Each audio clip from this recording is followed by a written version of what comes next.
All right. Question. If you were to buy a PWC, regardless of price, which one would you choose and why? Here are my 5 skis that I would buy if I had all the money in the world, just for fun. And they'll be relatively recent. I want to do some old ones too, but whatever. It's my list. I can do whatever I want. Number 1, 2018. What the hell? 17 they changed the pistons, but 2018 there were some other changes. 2018 Kawasaki Ultra. Oh, but I want the color.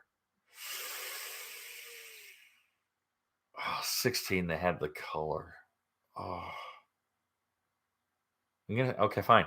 2016 burnt orange Ultra 310X SE with a 2017 engine because they changed the pistons to an improved piston. They got rid of their hyper-eutectic piston, which was garbage.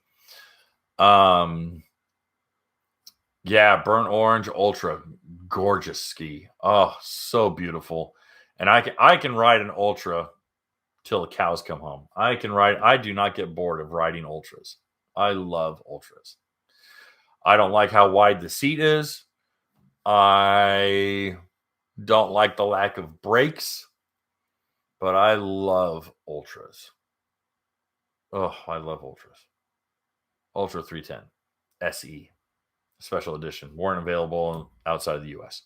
Burnt orange. Has to be burnt orange. It's gorgeous. Black and blue 2014 FZR SVHO. Oh, guy. Sexiest jet ski on the water. Guy, that ski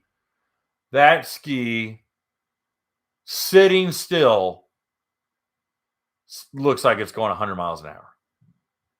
2014 ebony black with Yamaha Racing Blue SVHO FZR. Here's the problem.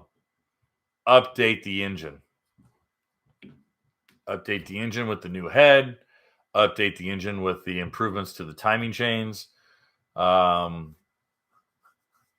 looking FZR was 2000, in my opinion, 2014. But with the updated SVHO engine. 2012, black hull, black deck, white hood, orange decal, GTR 215 Sea-Doo. One of the most fun skis. I never laughed harder than having that GTR 215. I don't know what it was. I don't know if it was power to weight. I don't know if it was a slippery hull with the old Fortec engine. I cannot tell you what black magic exists with that ski. But the 2012, 2013 pumpkin, Halloween, white, orange, and black GTR 215 was absolutely chef's kiss. I absolutely love that ski. Absolutely love that ski. Oh, just loved it. Other Sea-Doo. 2008 silver and chrome and orange decal RXpx 255. Stupid fun. Oh, that ski was stupid fun. It was the last of the freestyle ready. I know I'm using that term loosely, but last of the freestyle worthy muscle craft. Easily. Okay, yeah, what the hell? I'm going to say it. Because I never had a problem with it. 2020 black on stealth gray, matte gray, black on gray, FX SVHO, non-cruiser. The Darth Vader, the Buick GNX, the Buick Grand National of jet skis. I'm telling you guys, Nano XL. Okay. Put a Riva ride plate that's been cut by Jim's plate. Take a Riva plate, take it over to Jim's, put it on there, put the Riva intake grate on it and the Riva Pro Series sponsons and the 8,000 tune.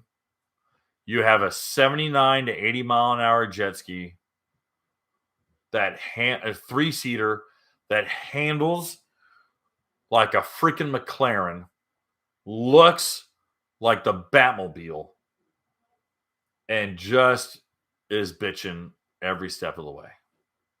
And I want no sound system. It's got big glove box, got big storage in the front. It's got watertight storage on the back. I can use my gas tank system on the back. I would put my gas tank system on that black FX and cruise all day. I would enjoy the hell out of that black Yamaha till the cows come home. Last one. 2009 black with red, deep red crimson Honda F15X.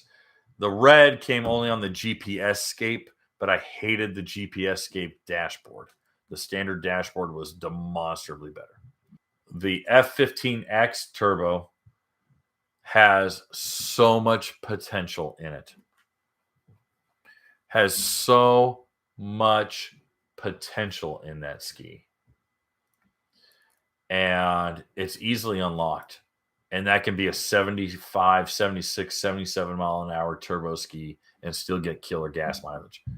Max Boost, John McAlpine, he tuned them. Dude, I saw it with my own eyes. Nick Vanis with a tune and a freaking blow-off valve kit. I didn't even think it was a kit. I think it was just a spring. Went 77 miles an hour in Parker, Arizona. The water caught on fire. It was amazing. That ski was amazing with a set of prototype R&D sponsons from Bill Chapin and a prototype intake grate. That thing was phenomenal. Hey guys, thanks for hanging out. This clip was taken from our weekly podcast that we record here every Sunday night at 8 p.m. Eastern Standard Time. If you want to watch the whole video, you can go to the Watercraft Journal's YouTube channel, go to playlists, and then click on live sessions. You're going to see it there. Otherwise, go ahead and leave a like, a comment, and definitely subscribe to the channel. It helps us grow. And again, thanks again for watching our videos, and we hope to see you soon.